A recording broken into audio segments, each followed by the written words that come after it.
So now that we've looked at the different kinds of piece sacrifices, we finally arrive at sacrificing the highest value piece of all, and that is the queen. So there are several reasons why you might want to sacrifice your queen in the game. But in my view, the two most common reasons are one, because there's a forcing continuation, such as, for instance, a mating attack. So very, very commonly, you might sacrifice your queen, but you see that if your opponent takes your queen, or sometimes maybe your opponent has no choice but to take your queen, it leads to checkmate 3 or 4 moves down the road. So that's the first big reason that we're going to be looking. And then the second quite common reason is that it's the highest value piece on the board, worth about 9 points on average. In spite of this, there's situations where you can get so much material, or even a combination of material and positional benefits in exchange for the queen, that it's worth giving up this piece. So one example of this might be if you can sacrifice your queen, but you get in exchange a rook, a bishop, and 3 pawns, for instance. So a rook is worth 5 points. Approximately, a bishop is worth 3 points, and then 3 pawns, that would be on average about 11 points worth in exchange for your queen. Now, don't take these guidelines as fixed, static in any way, but do know that that's quite a common thing to do, to sacrifice your queen in exchange for a lot of material. So we're going to look at these two instances by way of a few examples, and let's begin here with this position here, where it is black to play, and he played the move queen takes f5. And his opponent, completely unaware, took the bait and played the move g4, which attacks both the knight on h5 and the queen on f5. The problem with this move is that after the queen sacrifice on f2, queen takes f2 check, in fact, white is getting mated. Rook takes queen is forced, rook takes rook, king h1 is the only move, and now knight g3, checkmate. Okay, let's show some more examples. In this position here, white has a very, very strong attack. If we notice, his bishops are crashing down on the king side, and then we see this semi-open g-file for the rook, and even the queen from a3 is actually also involved in these kingside operations. So white continued with the strong move knight h5 check. The point is black cannot capture because of the pin on the g6 pawn. The king went to h7, and now white made a typical pawn sacrifice, pawn to e6, and not only attack the knight and attack the pawn on f7, but more than anything to soften up the defense of this g6 point by distracting the f7 pawn from its job. F takes e6. And now here we see that white has a bit of pressure on the g6 point, but black is defending with both the queen and the knight. So he's just about hanging on. And white, in order to break down the black defenses, makes a very nice queen sacrifice. Queen takes knight on e7 with check. Black recaptures. And the point is that white follows up with rook takes g6. Notice how the king is in a lot of trouble because it cannot move, and white is threatening checkmate next move with rook g7. And even if somehow that could be stopped, there would be other threats like rook takes e6 check, collecting the queen. Notice the very powerful bishop on d3. So in fact, this is not a sacrifice in exchange to win material or anything like that. This is actually a forced checkmate. Black has nothing better than rook h to f8. And now white could of course play rook takes e6 and just win the queen and be up a lot of material. But the best would be rook a to g1. And now the rook on g1 will cover the g-file, and the threat is rook takes h6 with mate. And forced mate in 5 is the most moves that black can survive from here. That would be with the move queen g5, rook takes queen, rook f5, bishop takes, pawn takes, and now just rook back to g6 with the threat of rook takes h6. Again, f4 postpones the inevitable. bishop takes f4, and now rook takes h6. Next move will be checkmate. Of course, no human player would play like this. So after rook takes g6, black resigned. Let's check out another example. Here's a game that is about as forcing an example as possible. Although you could argue that this belongs more in the smothered mate section, I just couldn't resist using this example because it's very nice.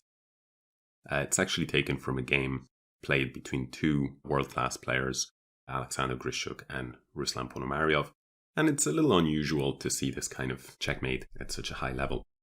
So white plays bishop takes e6, black captures the bishop on d8, and now white plays queen to g8 check, forcing black to capture his queen, and the purpose of the sacrifice is that now white has the move knight f7 with checkmate. So this was just a quick and straightforward example. Let's see the next one. Okay, now I'm going to show the last few moves of a completely crazy game. Black here actually finds the best move in this position, and that is to castle queenside. And white takes on b7. Black bravely accepts the pawn. Check. And again, black is finding the best moves. King to b6. Now white goes queen to d3 with some ideas of giving a check here on b5. But black knows no fear. Captures the knight on d4. Again, the best move. Queen to b5 check. King to c7. Notice how white is not in time to capture the bishop because rook d1 would be checkmate.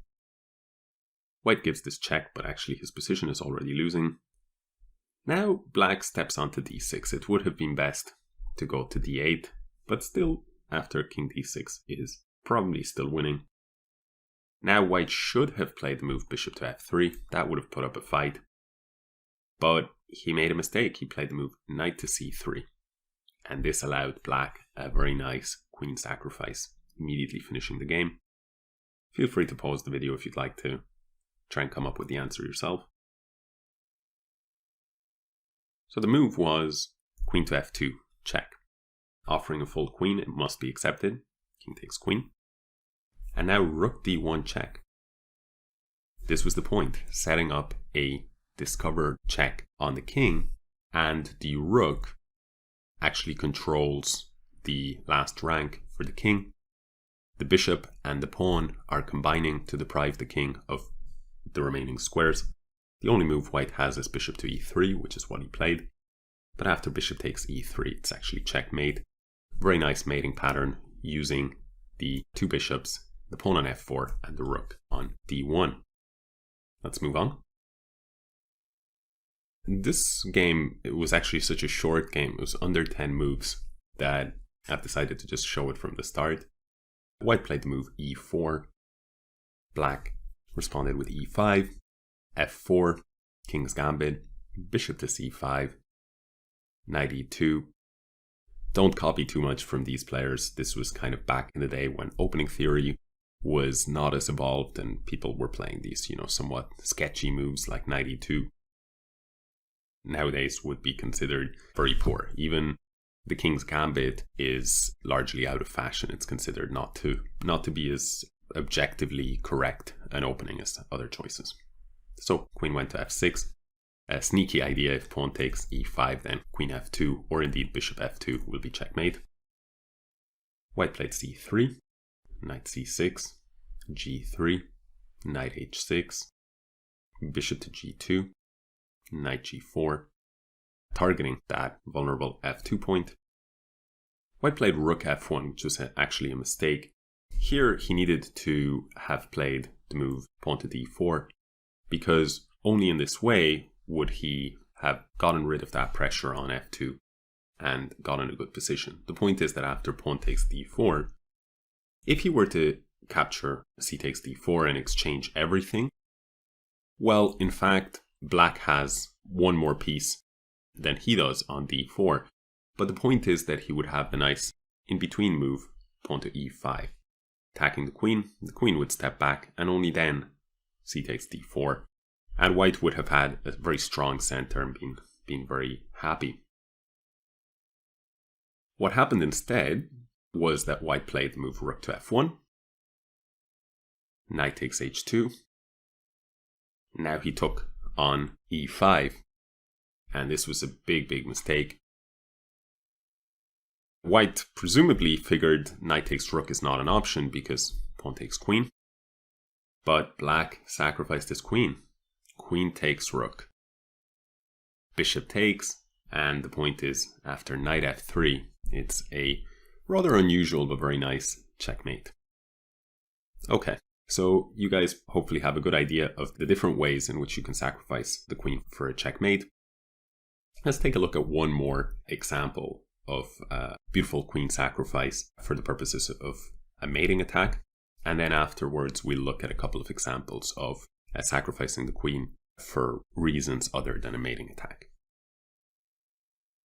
The final game that I'm going to show is a game that was played by the magician from Riga. And that was Mikhail Tal, former world champion, and perhaps most celebrated players of all time. Not so much because he was world champion for a very long time. He was actually world champion for an extremely short length of time. But rather he's very celebrated because he played this brilliant, combinative, attacking, romantic style of chess. And yeah, he was simply one of the greatest tacticians the world has ever seen. And one quote that I really like, Tal had quite a way with words, but one of the things he said, you must take your opponent into a deep, dark forest where 2 + 2 is 5, and the path leading out is only wide enough for 1. And I think that this game is a really good illustration of what he means by this. Tal didn't always sacrifice in the most correct, objectively sound way, but he introduced so many complications into the position that his opponents got lost in this deep, dark forest that he created. And here, Tal is wide, and the best move in the position is likely f5. But instead, Tal actually plays the move queen to h5, which allowed black to play b4. And all of a sudden, white, who was doing a little bit better, is perhaps in a little bit of trouble. But Tal had an idea. He played the move rook to d3, inviting black to capture this knight on c3. Black does so. Bishop takes c3. And here, after the move queen to a4, of course, deep analysis is required of these positions, but it would seem that white just doesn't have enough for his piece. But of course, his opponent gets lost in the forest and captures on a2. And all of a sudden, white is winning. White plays the move rook h3, and the threat is to capture on h7, followed by taking on g7 with mate, or stepping onto h8 if black plays a move like rook to b8 now, just to clear the path for the king to go to f8. It won't be enough. In fact, because of the green line, queen takes h7 and queen h8 will be made. So black captures on e4 to defend the h7 point, and now white has a very nice move, pawn to g6. Now the problem is that black cannot capture in any good way this pawn. If he takes h takes g6, then queen h8, or indeed queen h7, will be checkmate. If he takes, then after queen takes h7, check, king f7, queen g7, king e8. Now white has rook h7. There is no defense. Queen takes e7 is being threatened, and if you move the bishop, then queen takes d7 will be checkmate. Nothing that black can do.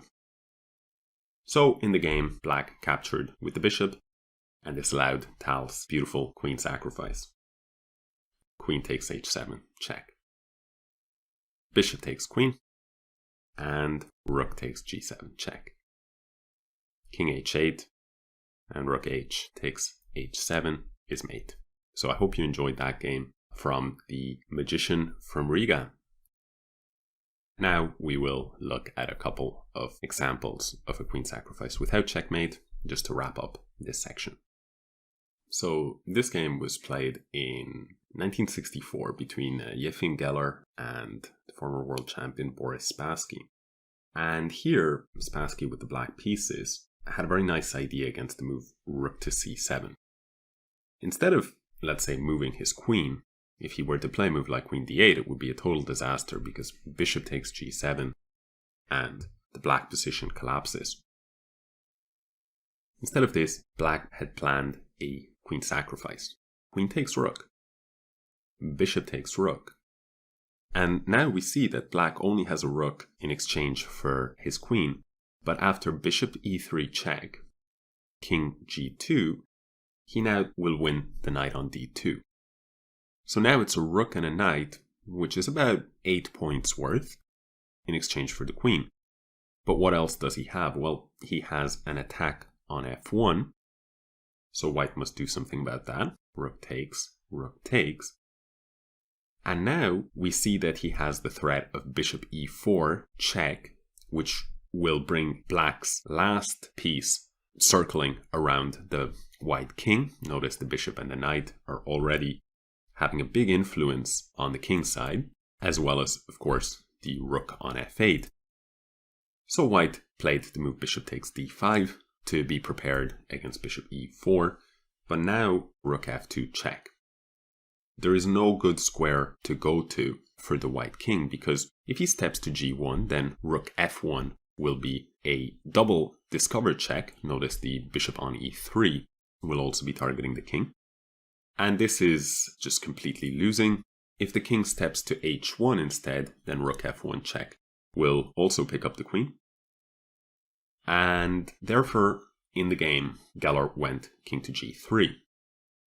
Now, black still doesn't have quite enough material in exchange for his queen, but the compensation that he gets is the fact that the white king is so vulnerable. So in other words, he gets almost enough material and a huge attack to boot. And sure enough, after knight f1 check, the king must venture further up the board, king to h4, and now just a quiet pawn move, pawn to h6 is very nice.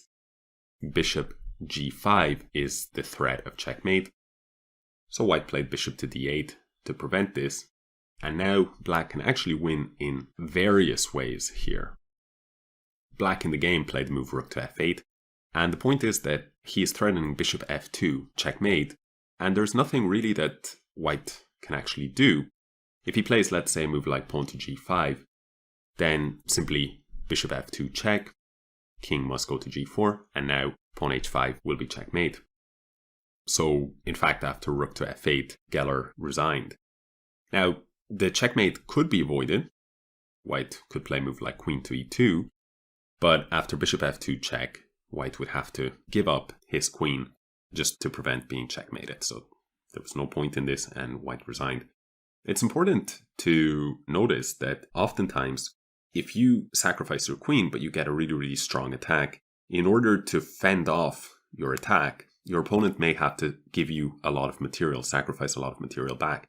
So in this case, that's exactly what Spassky counted on. He initially sacrificed his queen, but he was down a little bit of material, maybe a couple of points of material, but he saw that he would get such a strong attack that he would either checkmate his opponent or recover a lot of that material in the process, in this case, recover his queen. Let's take a look at two more examples. So this position is actually taken from a game where a player by the name of Andrei Lilienthal was facing off against Capablanca. And Capablanca was at the time regarded as the greatest chess player in the world. So this was really a fantastic victory for Lilienthal. Black captured on e4 here with his queen, banking on the fact that if pawn takes knight, he will be able to capture white's queen. So probably Capablanca thought queen takes queen, knight takes queen, something like this, and he is maybe a little bit worse, but it's a game. However, Lilienthal had something much nastier in store for him, and he captured the knight on f6, sacrificing his queen. Queen takes queen, there is nothing that black can do other than that, because otherwise he will be at least a piece down. And now the point was, f takes g7, And we see that for now, white is down a huge amount of material, but he has a massive threat to capture the rook and promote to a queen. So black must play rook to g8. And now notice one thing about the black king. It simply has nowhere to run. And of course, it is on what is an open file, the open E file. So white plays knight to d4, attacking the queen. And if black, let's say, captures the pawn on c3, then rook e1 check will force black to give up a lot of material. Either queen takes rook or knight e5 to block the check. But after rook takes, king d7, rook e7 check, we see that the black king can only go either to d8 or to d6. If the king steps onto d8, then rook takes f7 check, king e8, rook e7 check, king d8, knight e6 will be mate. If, on the other hand, the king steps onto d6, then it's quite unfortunate for black that his queen is on c3, because knight b5 check will recover the queen with a couple of extra pieces having been won in the process. So this was simply not an option. Capablanca saw this and played the move queen to e4, but we see that here, after rook a e1, white is recovering his queen. And okay, black can play on with a move like knight to c5, but the problem is rook takes, knight takes, and now rook e1 costs Capablanca yet another piece. Somewhat stubbornly, Capablanca took on g7, rook takes knight, king to d7, and seemingly without waiting for white to play his next move, Capablanca resigned. White has simply too much material here. He has a knight, a bishop for a rook, and the thing is, after rook e7 check, again, black cannot step onto d8 because knight c6 will be mate. So he must step to d6, and now pawn to f6 attacks the rook. The rook should move, maybe h7, maybe g6. In any case, white is simply winning here if g6, rook takes f7, wins more material. And if rook h7, then bishop g3 check, king d5, and bishop takes c7. White, with such a strong position and playing with that extra piece, remember he has a knight and a bishop versus a rook, but it's still one more piece on the board to move around. And yeah, he's just gonna collect as much material as possible, and it's a straightforward win. Okay, so hopefully you enjoyed those examples, and you can see that queen sacrifices can occur in many, many different ways. But the two most common things, the two most common reasons why the queen is sacrificed is either for a mating sequence or because there is lots of material or other types of strategic benefits that you will get for sacrificing the queen. So yeah, that covers the final section on sacrifices. We've looked at bishop sacrifices, knight sacrifices, rook sacrifices, queen sacrifices. Of course, it's just the tip of the iceberg, but hopefully now, having gone through those sections, you have a good idea of the various common types of sacrifice.